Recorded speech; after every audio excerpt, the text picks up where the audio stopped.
gonna vlog yesterday, but I just didn't feel like it. I might insert the clip. I don't know yet. But today I'm feeling a little better. I'm about to do my makeup and stuff and take some pictures because I haven't taken any truck pictures in a while. So that's what I'm gonna do. We're at our Tampa terminal and I'm about to go on the inside. I was gonna do my makeup in here, but child, it's too damn hot, okay? We sitting here waiting for our truck to get inspected because, what you say, what's wrong with the China? Oh, something wrong with the transmission. I think this is the guy right here. Hi. Hi, you want to pull your truck up to door 2? Door 2? Yeah, just stop right there at door 2. I got to pull it down. Okay, okay. Thank you. He say pull it to door 2. Wow, okay. Well, gotta do my makeup in the inside anyway because they not gonna let us be in the truck while they work on it. And I guess I give y'all a little tour of this Tampa terminal. It's not that big, y'all, at all. Like, it's really small. Like the first time I came here and we left out with a trailer, child, is they finna hit the thing? Looking for a CDLA driver job? We can connect you with driver jobs in your area.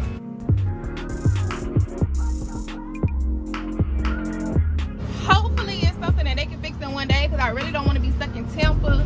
But worst case scenario, if we do get stuck in Tampa, hey, that's layover or detention pay. Parking lot ain't that big. This is a small terminal.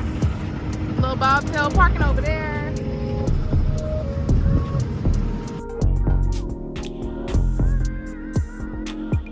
He's gonna be working on our truck, y'all. Driver's lounge.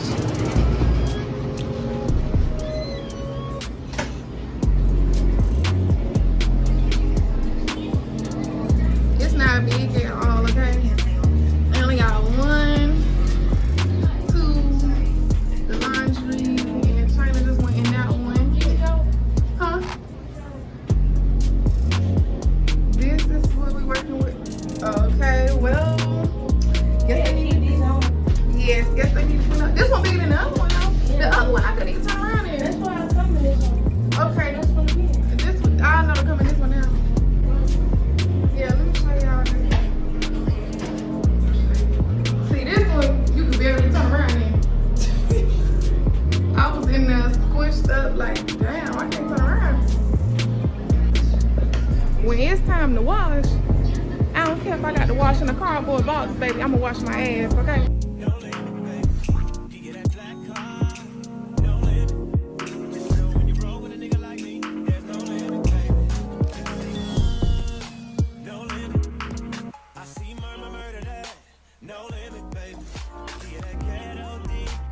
They just pulled us out of the bay. Our truck is ready to go, y'all. It was something so minor. These trucks are crazy, okay? It was like a little air leak sensor or something like that, and they fixed it. And we about to get back on the road because it's time to get this money.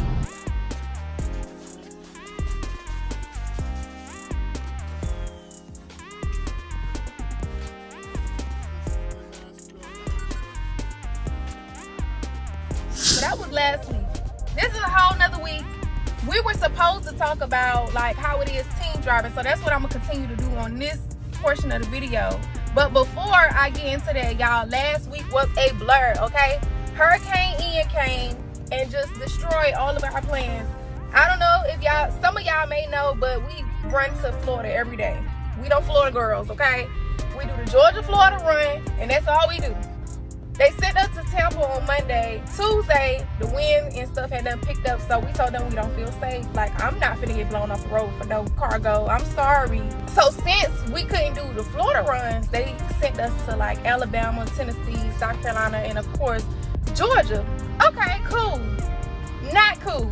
Because by the end of the week, my schedule was thrown off. I didn't get back home on Saturday until 4 o'clock in the afternoon, and I was pissed, y'all, because they had done messed up my schedule.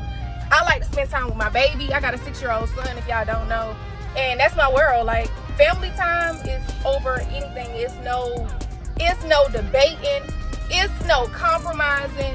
I'm gonna spend time with my little one. So I had to have a little discussion with them, baby. If this happened again, I'ma know something.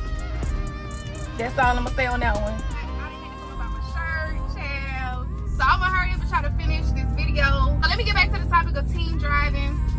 Y'all, I ain't gonna lie, I thought teen driving was gonna be horrible, okay? I thought I was in for a rude awakening because I done heard a lot of horror stories. Surprisingly, my experience hasn't been what other people's experience was. Females be like, is it dangerous out here? Is it safe for a female? I feel like it just depends on you as a person, how safe or how dangerous you make it. You gotta keep your head on the swivel. A lot of people are book smart, but they're not street smart. And that can apply to trucking because, say for example, you grew up in an environment, like for me, part of my life I grew up in the country in King Street, South Carolina. Okay, you can pull up to a gas station and leave your car running, don't gotta worry about nobody jumping in and stealing it. I don't know if it's still like that, but that's how it used to be. But a lot of people, they don't realize that what you do at home or back where you're from, you can't do that out here in the real world. You can't go this place, that place, and do the same thing because it does not apply. Me as a female, I'm not gonna pull up at no truck stop. You ain't got to worry about me parking way in the back, 4 o'clock in the morning. Who? I'll find somewhere else to park. And that's the thing I like about teen driving, because when you teen driving, the truck rarely stops. If we do stop, it's because it was an issue at the shipper or the receiver and they not ready for us. And in those cases, we either sit at the receiver or the shipper, or we find a terminal to go to. So we not out here trying to find parks at the rest area or at Love's. In our case, we go to Pilot. They don't like Love. That's a whole other story, y'all. I don't know what they beef is, but make sure that you are strapped to protect yourself at all times. And when I say strap, I'm talking about all weapons. I ain't just talking about like a pistol or anything like that, because in most cases, most companies, especially major companies, they don't want you to have weapons on the vehicle. Now, what you do is your choice, okay? Especially if you're an owner-operator, of course, you make your own rules, so that does not apply to you. But I'm not gonna say specifically what I carry, but hey, go get you some mace or something, get you some brass knuckles, a baseball bat, something. Protect yourself at all costs, because me, I ain't going down without a tussle. And especially since I got a teen driver, baby, we finna jump somebody, okay? When you teen driving, you really gotta be a trusting person. You really gotta be a trusting person. And me, I'm not that trusting, but I had to learn to be trusting, and I had to develop a mentality. So my mentality is now, and it's sad to say, y'all, I'm like, if it's my time to go, it's my time to go. Fuck it. It is what it is. Like, I ride motorcycles, so that's like the same way. I can go out on a motorcycle, baby. I ain't finna stay up all night wondering if she driving okay? Is she still on the road? I used to be like that when we first started driving, y'all. I used to be trying to act like an instructor. Like, okay, Charlie, you think you can make that? And then it was instances where she questioned my driving, and I'd be like, oh, hold on now. So yeah, you gotta trust that your co-driver is capable of driving safely. And if they not, then hey, leave it up to God, okay? So when you're a female trucker, I'm not gonna lie to you, when you pull up at some of these truck stops or some of these warehouses or wherever, and you speak to other females, like they kind of give you a nasty attitude, don't want to have to speak to you. And I've learned to just take it with a grain of salt and just go on about my day, because it used to upset me. But at this point, I'm just like, okay, you mad about what? Baby, I don't want your work bag, because that's majority of the time what it boils down to. Like, they be talking to somebody at the little ship or receiver, and I'll be like, baby, I do not want him. I'm just coming here to do my job and going about my business, baby. You ain't got to worry, okay? Like, I wish that we could just nip that in the bud and just empower other women. Like, you just never know what somebody else going through, and you out here just being rude and nasty. Like, it takes nothing to be kind. This is a big one right here. People be like, truckers don't shower. Who? Because I shower every day. She shower every day. Listen, it's no reason why any trucker should be out here being nasty and not showering, because for me, at the end of my shift, I try to find a Pilot that we can park at so we both can shower, because it's the end of my shift, which means her shift hasn't started yet, so we can go shower. Now, it doesn't always fall like that, and if it doesn't fall like that, then I take my shower on my 30-minute break, because you gotta take a 30-minute break every 8 hours, or she takes her shower on her 30-minute break, and we try not to use each other's 30 minutes to take both showers, because then we'll just be eating up each other's clock. That falls into scheduling too. Some people wonder, like, okay, so when you gotta go on a vacation or whatever, how does that work? how we work it out is I tell her when I got something, she tell me when she got something, and then we tell our dispatcher, and then we just run solo.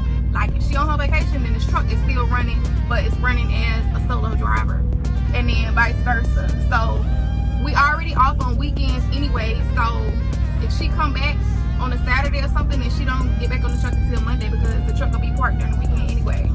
I like team driving for the most part because that's nice to keep you company to talk to. For the most part, you got somebody to help you when, especially like when you need help backing. Because it was a couple of instances where I was like, ooh, when you tired and it's the end of the shift and you sleepy, child, anything happens.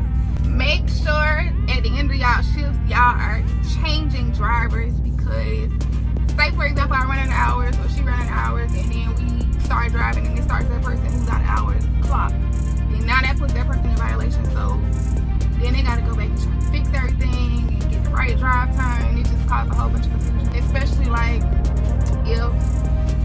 if she's driving and I'm supposed to be in sleeper berth while she's driving. Like I done had a couple instances where I missed and stayed in off duty. If you stay off duty for like more than 2 hours while the other person is driving, then you are technically in violation of DOT regulations, child. They got too many regulations for me. Other females be asking like, how do you get along with 2 females on the truck or whatever? Like, how do y'all make it work?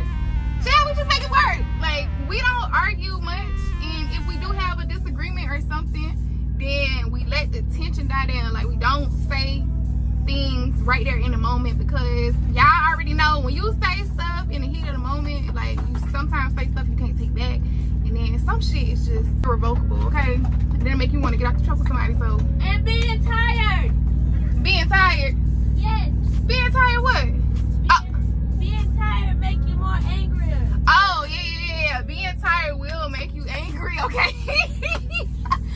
Cause I done been angry backing up like, damn, what the fuck, bruh? I think it kind of helped that I knew her before I got on the truck, and then so I like look at her as a little sister. So I think we have like a sister bond, and that kind of makes it work. I don't know how it would work if I didn't know her. Trying to get to know somebody and then trying to deal with them in a close space if you don't know them, it gotta be awkward. So I don't know about it. Y'all on y'all own with that one. Y'all have to figure that one out. The main thing about team driving is treating the other person like how you want to be treated.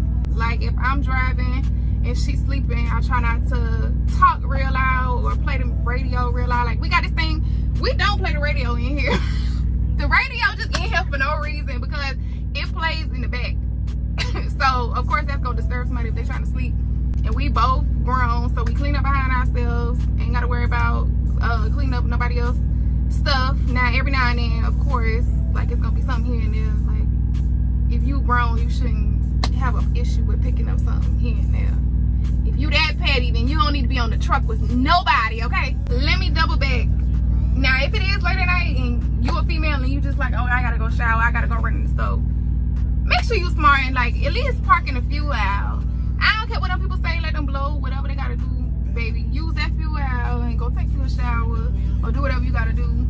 Cause me, I'm gonna park by the door with cameras. If something go on, somebody can hear me scream or whatever, somebody can come help me at least, bare minimum. When y'all walking away from y'all truck and y'all come back, please make sure y'all doing walkthroughs, because people is evil and people are weird, okay? They will mess with your airlines, pull your kingpin, flatten your tires, and then next thing you know, you pulling off and your trailer on the ground. The company don't care about who did what. They trying to figure out why you wasn't responsible enough to walk around your truck and see that everything was in place before you pulled off. So make sure y'all doing it. Now I'm gonna tell you, if you fine or if you cute out here, baby, expect to get hit on. That just comes by men and women. Just get used to it, because it's coming. Y'all gotta think about it, like some of these truckers be out here for months and weeks without talking to nobody, so that when they see something cute, they trying to holler. They don't care if they ever see you again. Like some of them, you just have to be straight up rude. Like me, especially if it's nighttime, I really be having a resting bitch face on. I don't want to speak to nobody, and I have that face like, don't speak to me. And some of them will still try it, so like you probably have to go off on a person here or there, but they not like obnoxious. Being that I'm getting big on social media and My co-driver big on social media. We be running into people out here that be recognizing us from social media. And although it is a great feeling, it's also it'll also make you nervous because it's like, dang, we out here like some sitting ducks a little bit because we don't know who coming from where. So it's like, I don't know, you just gotta always keep your head on the swivel out here. I gotta start driving, so make sure y'all like, comment, subscribe, all of that good stuff. If I missed anything in this video and y'all want me to answer it on the next video, drop it in the comments and I'll be sure to check it out and then do a video 2 or 3 or 4 or whatever. For the ones working hard so things can keep running.